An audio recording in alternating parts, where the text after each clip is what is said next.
Tonight, we look at the frightening experiences of ordinary people whose lives were turned upside down by their beliefs. Sam Domingo spent 20 years in a group she thought would save the world, the Church of Scientology. There was going to be no more criminality, no more drugs, no more sadness. Everybody was going to be happy. Instead, she claims she endured harsh punishments. It was freezing cold, it was January, and I was given a pickaxe and told to go dig a hole. For Karen Stanway, the Jehovah's Witnesses turned her life inside out. She lived in constant fear of Armageddon. Earthquakes, famine. Anytime you saw anything on the news or anything like that, you always got very anxious and thinking, you know, is Armageddon going to come tomorrow? And fellow Jehovah's Witness Karen Morgan found herself feeling powerless in the face of abuse. I remember being sat on the floor between my mum and dad, crying my eyes out, not really saying anything. We'll hear the extraordinary stories of 3 women who found themselves wrapped up in powerful religious movements and ended up believing that they were trapped in cults. We were financially ruined, and my marriage was ruined, and my family was ruined.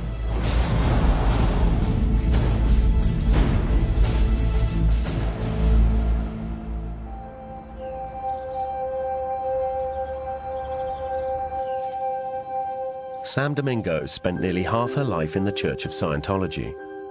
She joined in hope and found much that was positive, but she left in anger. She believes she was coerced into having an abortion, and she says she and her husband were persuaded to hand over hundreds of thousands of pounds. Scientologists will consider that Scientology is more important than their lives, it's more important than their families, it's more important than having a roof over their head, it's more important than food, it's more important than everything, and that's always a dangerous thing. In the late 1980s, 20-year-old Sam dropped out of college and spent a year partying in Amsterdam. Then she met a good-looking young man with strong beliefs. Sam fell into Scientology the day she fell in love.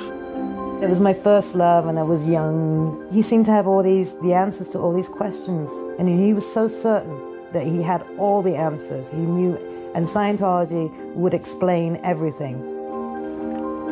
Sam dived into Scientology's teachings, and within months, she moved with her boyfriend to the UK headquarters, St Hill Manor, in East Grinstead. I honestly thought we were going to make everybody sane, and there was going to be no more criminality, no more drugs, no more sadness. Everybody was going to be happy. And my parents told me it was a cult, but I didn't believe my parents because parents don't know anything.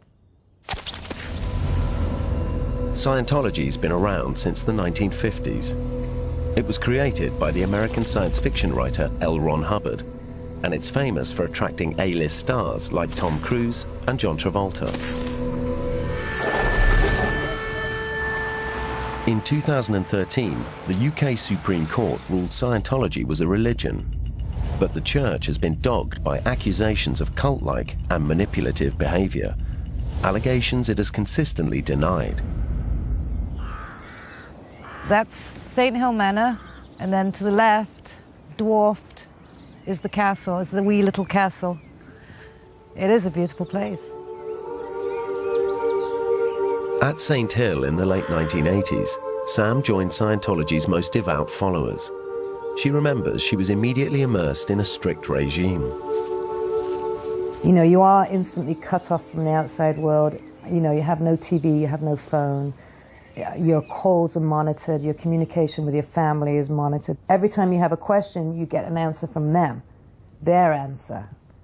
And after a while, you're only getting their answers and your reality changes completely. Living in communal digs down the road, Sam spent as much as 15 hours a day at St Hill. There, she was required to go through a process known as auditing, which is meant to rid followers of spiritual disabilities. Believers are wired up to a special electronic meter and asked detailed questions about their lives. Sam remembers it was an emotional roller coaster. You really do go from this euphoric, I'm out of my body, this is amazing, I can do anything, and then the next minute you're sort of, well, you know, I'm not really not really getting this, and it's because I'm a bad person, I'm not very ethical, and I don't deserve to. It goes like that. The strict regime Sam encountered at St. Hill was because she had chosen to join Scientology's small number of most dedicated members in a group known as the Sea Organization. According to Scientology, the Sea Organization is a religious order, similar to monks.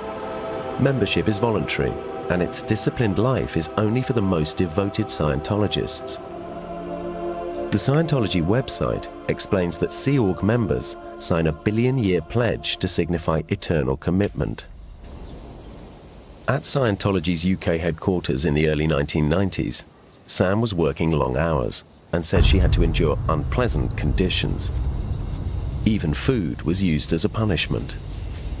We washed our clothes in the bathtub, but the living conditions were terrible. I mean, rice and beans were supposed to be a punishment because we weren't working hard enough. Not getting paid was a punishment because we weren't working hard enough. Beans and rice then became dried porridge and milk powder mixed with water. Sleeping on dirty old mattresses in crowded rooms. I don't know what I was thinking, except if we weren't so lazy and undeserving, we could, you know, we could save the world and eat proper food. Scientology sent us these photos of facilities around St. Hill Manor today. They reject Sam's claims as untrue and say they bear no relation to current conditions. They also say that Sea Organization members are not cut off or monitored, that they have phones and computers and enjoy a varied menu.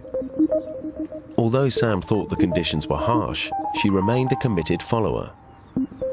People don't understand why people don't just leave, and there are many reasons for that.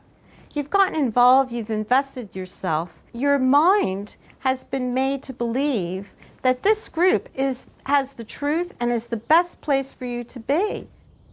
Yeah, that's a good question. Why don't you walk away? You can't. You know, you've joined this group and you've made this promise and you've signed a billion-year contract, and you kind of feel like you're betraying everybody else, basically. Karen Stanway spent more than half her life dedicating herself to a different religious group. It's been about 10, 12 years since I was last here. I was born into this congregation, so for 16 years I had to come here 3 times a week, without fail. Karen was born into the Jehovah's Witnesses. Her life once revolved around the Kingdom Hall in Guildford. Bringing it all back. It just makes you feel so angry because you felt so safe here and this was such a familiar place.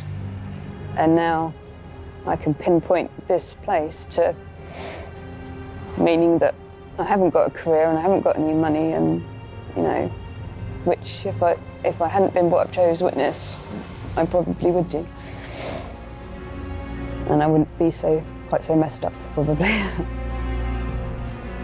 Over 130,000 people are Jehovah's Witnesses in the UK. To many people, they're a recognised offshoot of Christianity. They also have charitable status. But critics say that the church resembles a cult in the way it controls its members and isolates people who step out of line. Mark Latham used to belong, but is now a critic and helps support others who leave. They come to your door with a smile and with a suit on while they're holding their children's hands. But there are things within this religion that are dangerous, and the undue influence that can occur on you can happen many years after you've left. Karen Stanway says the Witnesses' teachings keep young members isolated from the rest of society.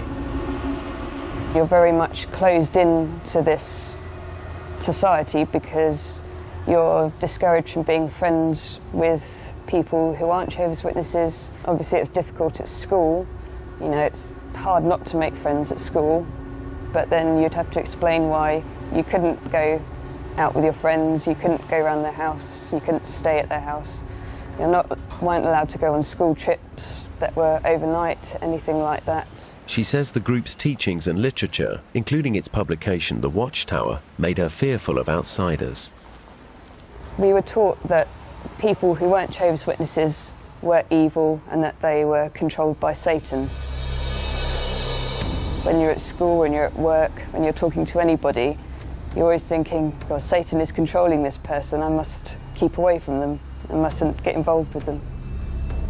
And there was the constant fear, reinforced through the use of extreme imagery in the watchtower, that Armageddon is close. There used to be very scary pictures of what Armageddon was going to look like, people getting killed, being burnt, anything like earthquakes, famine, that are all in the Bible as being a sign that Armageddon is going to come.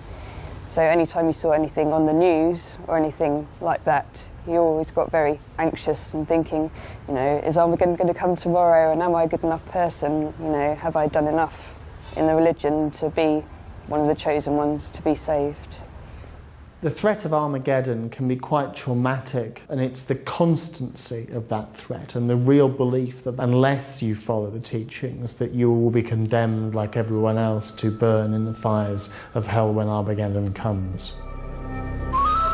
For Karen, though, it would be traumatic events much closer to home which would push her away from the religion and the only community she'd ever known. I remember that moment in that meeting, and it's the only time I've ever done anything out of anger. I just got up and stormed out and slammed the door.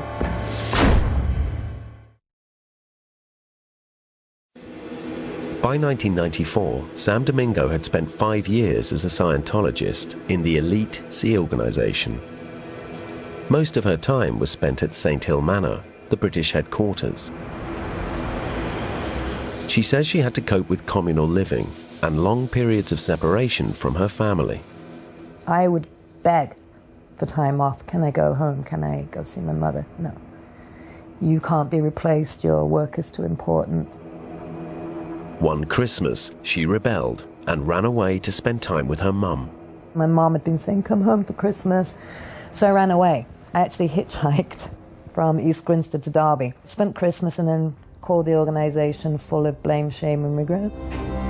Sam says she was punished for rebelling with harsh outdoor work in freezing weather. And then, unexpectedly, the organisation told her it needed her to work in California as a supervisor at its celebrity centre. I was trained to supervise the courses. I mean, a Scientology supervisor doesn't really do anything other than make sure people are reading their Scientology materials, because nothing can be altered. Everything L. Ron Hubbard wrote has to come in its pure form from L. Ron Hubbard. Sam was a long way from home, but at least her living conditions improved.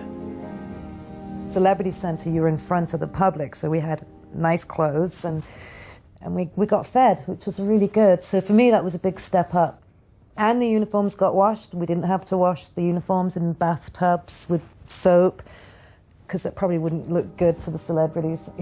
By now, Sam was no longer with the boyfriend who first introduced her to the Church of Scientology. But she was about to find out just how much the organization liked to say in the relationships of its elite members.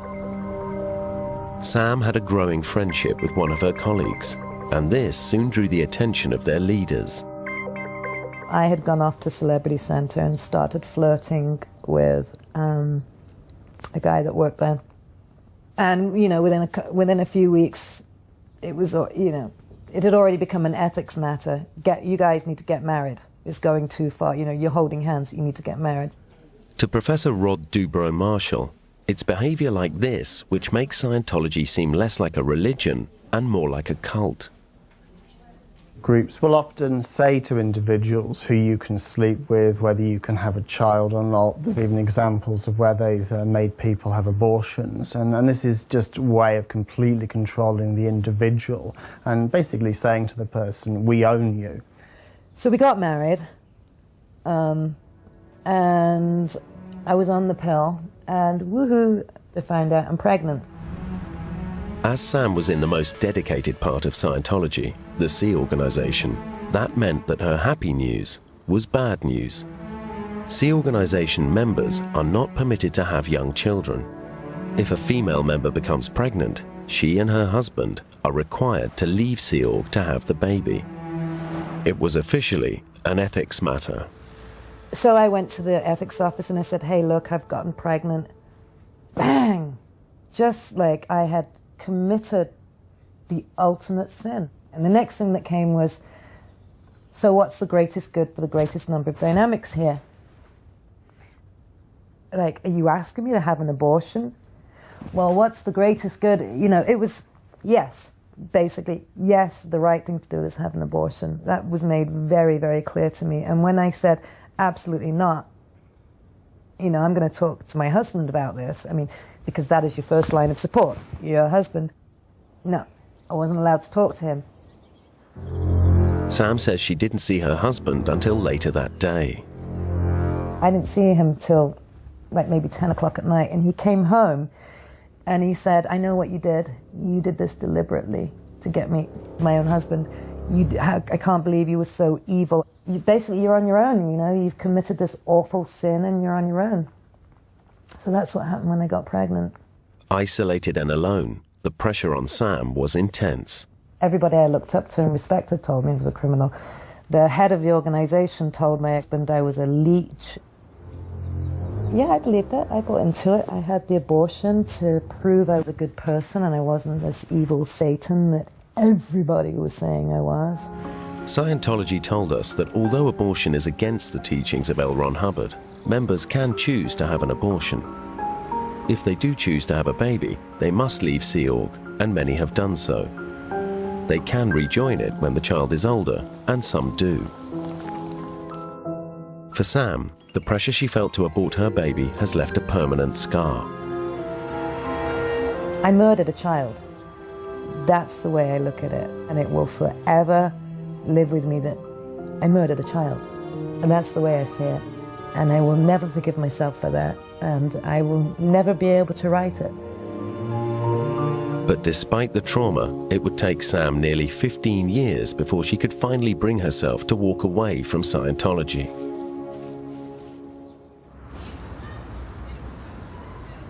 Karen Stanway found it just as hard to part company with her childhood religion, the Jehovah's Witnesses. The catalyst was her home life. Home life wasn't great because my father, he would be one person walking into the Kingdom Hall, and the other brothers and sisters thought he was this wonderful man, and then he'd come home and be a nightmare to live with. The stress took its toll on Karen. I was diagnosed with severe depression when I was 17. I was also diagnosed with anorexia. The doctors and therapists I saw all said that there was a link between that and the way I felt in the religion, about sort of having no control over anything, feeling frustrated, not being able to change anything. Things got even worse for Karen and her mum when, following the usual practice, they turned to the elders of their church for help with Karen's dad's behaviour. I know my mum was feeling suicidal at the point where she called the meeting with the elders. It was breaking point for her. She couldn't go on sort of pretending, living this life anymore. And I really think she thought the elders would help her.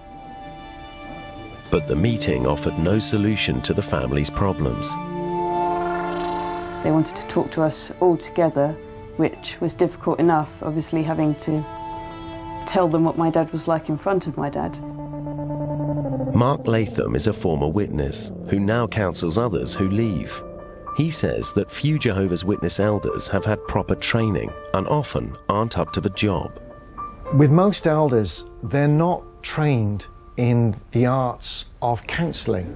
And you'll have three men come round. One might be a window cleaner, another one might be working in an office, another one could be a milkman. And there they are, sat there, and they're going to counsel you on what could be a very intricate, complicated issue for you. All that came out of the meeting was me and my mum being reproved for not being a good enough wife, for not being a good enough daughter. Unable to deal with it, Karen left. And I remember that moment in that meeting, and it was the only time I've ever done anything out of anger. I just got up and stormed out and slammed the door. For Karen, this was a turning point. when she realized that Jehovah's Witnesses would not protect her or her mother. But she knew that people who stopped following Jehovah's Witness rules risked total banishment and being cut off from family and friends.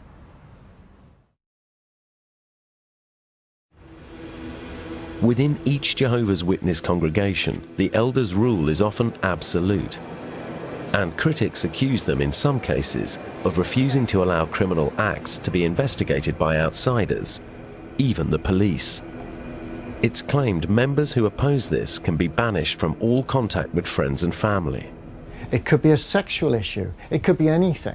You might be suffering from some form of clinical depression, and you need real medical assistance and help and guidance to get you through it. But these elders, when they arrive, will not have those qualifications to do it. But what they do have is an absolute, rock-solid control over you, and they will get what they want. Karen Morgan from South Wales knows this only too well. Between the ages of 12 and 14, she was subject to sexual abuse from her uncle, Mark Sewell, a well-respected church elder who held a position of power and trust within the group. He started to become over-familiar at the beginning, suggestive, trying to get me to kiss him on the mouth. That's how it began. And it's from then that life started to change for me. Karen initially had no idea her uncle's behaviour was inappropriate. I think Jehovah's Witness children in general are very innocent. We never hear about dangers, and we were taught you can trust Jehovah's Witnesses. You don't trust anyone else, but you can trust them. And especially people who are of a good standing in the congregation, like a ministerial servant or an elder. But when her uncle's behaviour got worse, Karen realised something was wrong. He'd start calling me from his bedroom, but if I didn't answer him, he would then come into my bed wearing just his pants. Finally, Karen told her parents, who as devout Jehovah's Witnesses got her to write it all down and put it to her uncle. And my mum and dad said, right, following the Bible, there's a scripture in the Bible which says if you have a problem with your brother, you must first go and lay bare that problem with your brother. So how it's done is my dad handed Mark what I had written. Mark read it, laughed, and then sort of threw it at my dad and just said, no, she's confused, she's made it up, she's telling lies. I remember being sat on the floor between my mum and dad, crying my eyes out, not really saying anything. And that was pretty much left like that. Karen was told not to talk to anyone about what had happened, and Sewell carried on his behaviour with her. She would later find out he was doing the same thing to other women in the community. It was 2 more years before further allegations came to light. 9 women came forward, some alleging they'd been raped. But still the elders didn't report the case to the authorities.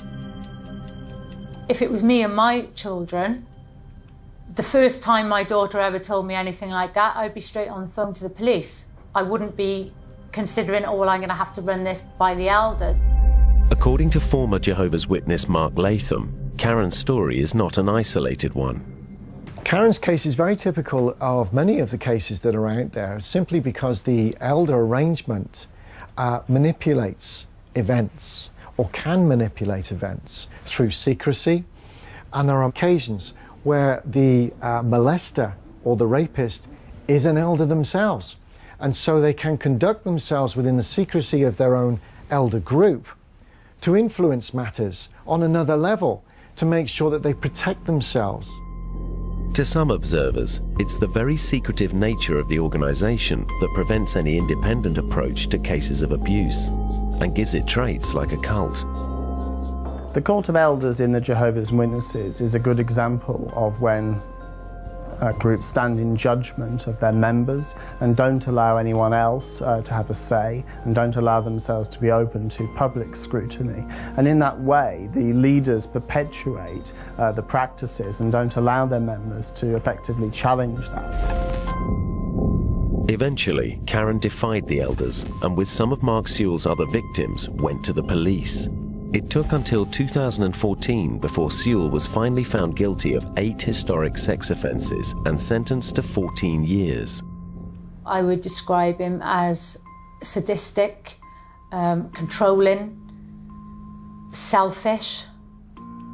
He loved the fact he was an elder. He loved the power that came with being an elder. It was all about power and, manipulation. Following Mark Sewell's conviction, the Jehovah's Witnesses released a statement saying all sex offences were repugnant to them and that anybody committing child abuse would be expelled. They said there was no pressure on families not to report to the police, and they recognised that crime is a matter for secular authorities.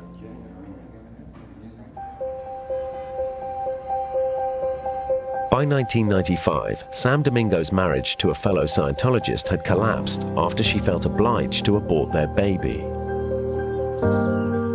Despite her experience with the abortion, Sam stayed in the Sea organization, and later she even agreed to sign up for the Scientology Rehabilitation Project Force.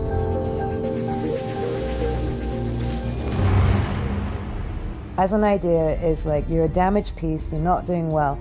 You're going to go off here and you're going to get some spiritual counseling, and everybody who's there is going to work together, and then you're going to come back when you're all fixed. It's supposed to be like 2-3 months. According to Scientology, the Rehabilitation Project Force is a voluntary program of spiritual rehabilitation. Its purpose is to provide a second chance to those who have failed to fulfill their ecclesiastical responsibilities as members of the Sea organization. Sam says she made friends there and had some good times, but ultimately she found it a harsh place. Actually, there's a prison camp. You put on there, you're not allowed to communicate with anybody else outside of this group. You have to call everybody sir. You're the lowest of the low. You wear black boiler suits, you have to run everywhere. You have to receive, I think it's 5 hours of counseling a day. I wasn't allowed to use the phone. I didn't have a phone. I wasn't allowed to use the public phone. We were sent on little backboards with wheels underneath the kitchens and scraped grease amongst cockroaches and silverfish and rats. That was what I experienced. Other people had to climb inside skips and clean them with toothbrushes. But something kept Sam going. Before starting the Rehabilitation Project Force, she'd caught the eye of a recent high-profile recruit to Scientology.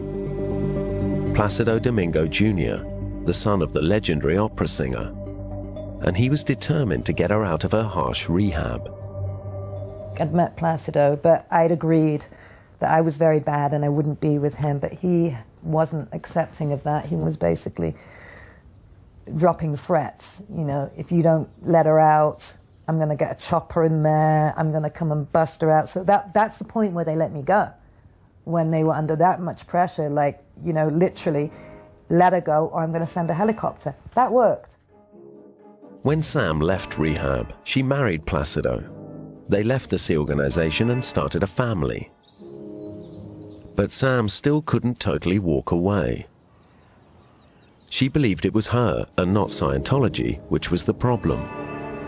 I messed up, I'm bad because Scientology is good, and Scientology has the only solution for mankind, and I need to protect that and nourish it. And if I fail because I'm being selfish, because I want certain things in life, that is my failing. And who am I to want to have kids and a marriage and a happy life? Although they no longer worked for Scientology, Sam and Placido Jr. felt they could still gain spiritual enlightenment. So they decided to sign up for more courses and counseling. But Sam claims once she stopped working for Scientology, she started to have to pay for its services. And she claims she also got a bill for all courses and counseling she'd previously received. This is known as a freeloader bill. So I had 3 kids, and I did my amends for leaving the Sea organization, and I said I'm really, really sorry, and paid them lots of money, and I paid my freeloader debt for all the amazing things I'd received as a staff member, $50,000. And then, it was $10,000 for an intensive of this, and $10,000 for a repair, and $10,000 for this course. Over the next 10 years, Sam estimates she and her wealthy husband paid Scientology £200,000 for courses, as well as tens of thousands more in donations. More money, more money. Next course. Get you through the course as fast as you can. Buy the next one. It's all very urgent. You have to do it now. And it's very vital that you go to the registrar and you hand your credit card. And if you don't have the money, find it, borrow it, take a loan. That makes it even harder to turn back when you've invested so much. Scientology denies Sam's claims and says people are not pressured to take out loans, use credit cards, or make other payments. They say there is no compulsion to buy courses or literature or pay for its services. By 2009, the cost had put a strain on her finances and her marriage was falling apart. Sam Domingo finally began to question her involvement with Scientology. We were financially ruined, and my marriage was ruined, and my family was ruined, and I went, this is not working out too well. She turned to the internet and websites she'd previously been forbidden to look at. Sam was overwhelmed by the stories she read of people who said their lives were ruined by Scientology. All of a sudden, everything made sense, and I was out, just like that, just because I disobeyed the rule about not going on the internet. Sam now made the decision to leave, but actually breaking ties with Scientology would prove harder than she imagined. You create a prison in your own mind. Like, your mind becomes the prison. There's nobody stopping you walking out, but your mind, you become your own prison guard. Rod Dubrow-Marshall has come across many people who say they felt trapped, like Sam.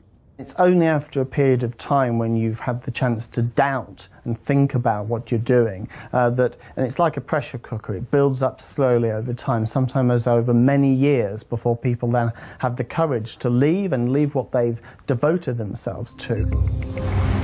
As soon as Sam told the Church of Scientology she was leaving, she was declared a non-person, or a suppressive. If you're declared a suppressive person, you are basically excommunicated from the church, denied all rights and privileges, which include the rights and privileges of having friends, or having a family, or having a job. So anything that you had in your life that was connected to Scientology is gone. Her marriage was already over. Now Sam's life began to fall apart, as she says she was shunned by her fellow Scientologists, people she used to consider friends. For 2 years it was hell. It was hell. And I was barely keeping it together, and I was only keeping it together for the kids. There was one point I felt suicidal, because I'd lost everything. I'd lost my friends, I'd lost my marriage, utter mess. And the kids were in a state, and I felt responsible. Slowly, she started to rebuild her life. The point I decided to fight back was where the kids got targeted. My 7-year-old was excommunicated because I was excommunicated, and her friends disconnected from her, and nobody in Scientology would have anything to do with this. The Church of Scientology has said Sam is disingenuous to complain if she was shunned, since it was she who publicly announced her disconnection from the church and made abusive statements about it. According to Professor Rod Dubrow-Marshall, it can be difficult to go back to everyday life after leaving a group like this. Re-entering society is very hard because there's a huge gap in your life that you don't want to explain to people. You've not had a career, your CV is kind of empty, you have no money, you have no friends, you have to remake your relationship with your family, and it's a whole process of rebuilding, really from the ground up. And for Sam, there was the added responsibility of 3 children to care for. It was going to be a slow and painful journey back. Karen Stanway and Karen Morgan were both Jehovah's Witnesses who felt the religion failed them when they suffered family crisis, and in Karen Morgan's case, sexual abuse. They were born into the organization, and they knew if they left, it would try to disfellowship them, isolate them from everyone they'd known. They've known nothing but the cultic experience, where relationships are very, very tightly controlled. They've been very isolated from society, and their voices haven't been much heard. Myself and my boyfriend, who was a Jehovah's Witness at the time. He wanted to leave, I wanted to leave, but we had to try and find a way of doing it so that we wouldn't get disfellowshipped and lose contact with our families.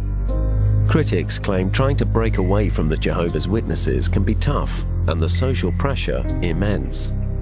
They have this one tool, this one weapon of shunning, and they dress it up, misapply scriptures, and then get their policemen, the elders, to police it. And when that shunning happens, it's very real. Our solution was to get married, move away, so we could leave the religion but not get disfellowshipped. Karen Morgan's exit was a different kind of pain. She decided to walk away after the elders ignored her claims of sexual abuse at the hands of her uncle. It caused turmoil in her family. I can remember having arguments with my mum, terrible, about things. And I can remember my mum saying, well, if you're not going to come to meetings anymore, you're not living here anymore. So I was sort of like, well, fine, I'll move out, as teenagers do. And I literally did. I packed a suitcase and I moved out of their house, didn't have a clue where I was going. Karen was disfellowshipped by the group. I was on my own, living in a horrible little bedsit, didn't know a soul, and had no contact with my mum and dad for a year. She was faced with dealing with the world outside the Jehovah's Witnesses for the first time. They're going to feel like pariahs and very stigmatized. At what point do you say to somebody, well, I grew up in this crazy group? You know, when is that okay to disclose to somebody? It's a very scary thing. I'm very lucky I didn't end up dead, raped, addicted to drugs, alcohol, anything. I could have ended up anywhere, and I'm very lucky I didn't.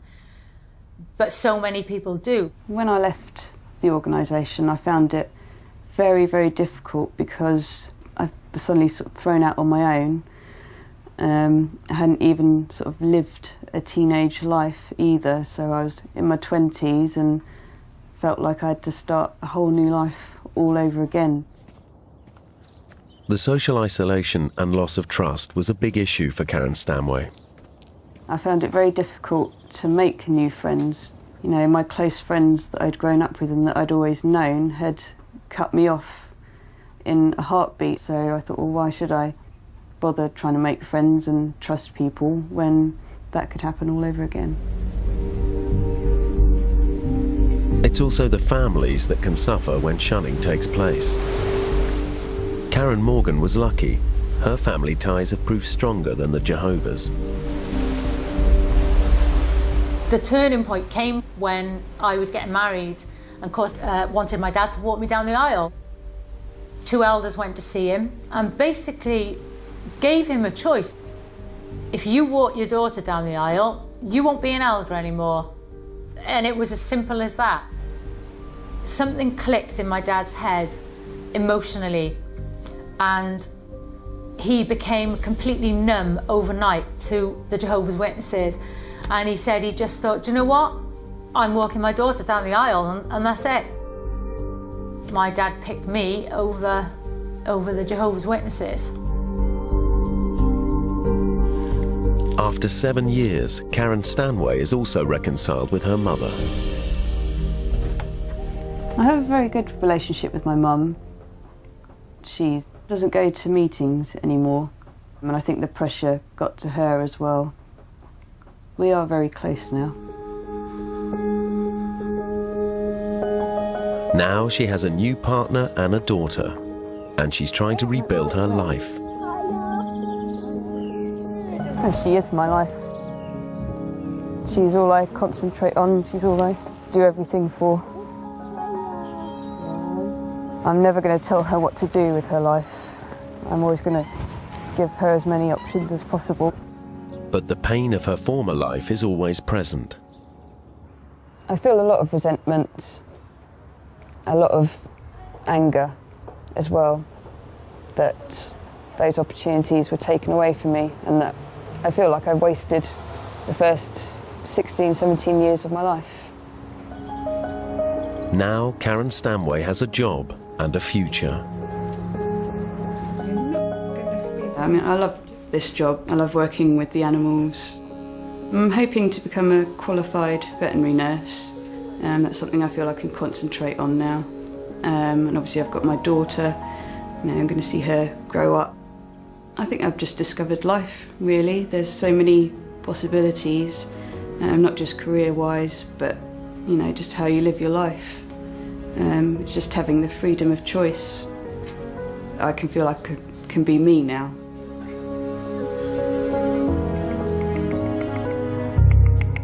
5 years after she left the Church of Scientology, Sam Domingo has finally started to rebuild her life back in the UK.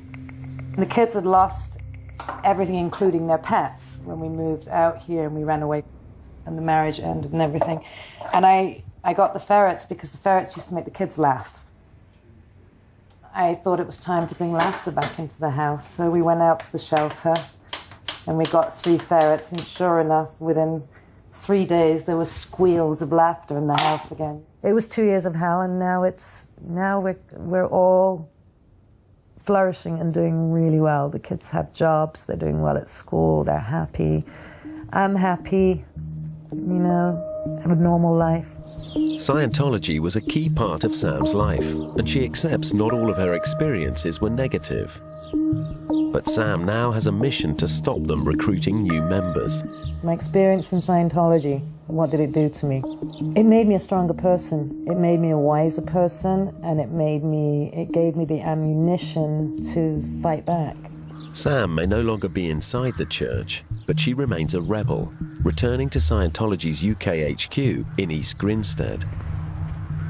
We fight back by exposing the abusers, telling people what really happens so they don't get any more people. Where are you from? Oh, I used to be a Scientologist. I used to actually be a Sea Org member. What's your name? Samantha Domingo. Thank you, Samantha. What's your name? And then we do the naughty stuff, testing their security. So if I were to walk on to the church property right now, I would be met with very panicked people, such as the paranoia.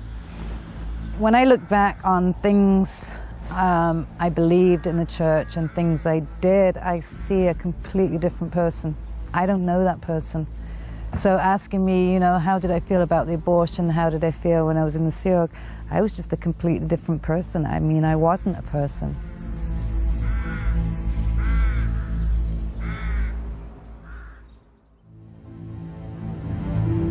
The Church of Scientology does not accept any of the complaints or criticisms made in this program. They say that Sea Organization members can and do leave the organization, but stay within the church. They add that Sam Domingo left the Sea Org in 1995 and stayed a member of the church for a further 15 years. They told us that her complaints bear no relation to the church today. They add that the vast majority of Scientologists live ordinary lives and come from all walks of life. They consider that it is abusive to use the word cult to describe any of the religion's beliefs and practices. The Jehovah's Witnesses categorically deny they are a cult. They state, "We are Christians who do our best to follow the example of Jesus Christ and live by his teachings, and are legally recognized in 152 nations." Their website says that if a family member has been shunned or disfellowshipped, that does not sever the family ties, and normal day-to-day dealings may continue.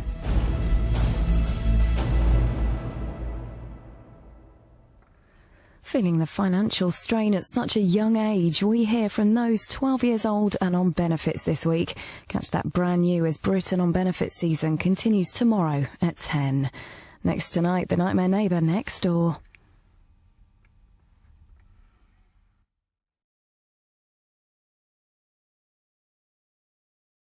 Thing I need to make me feel better.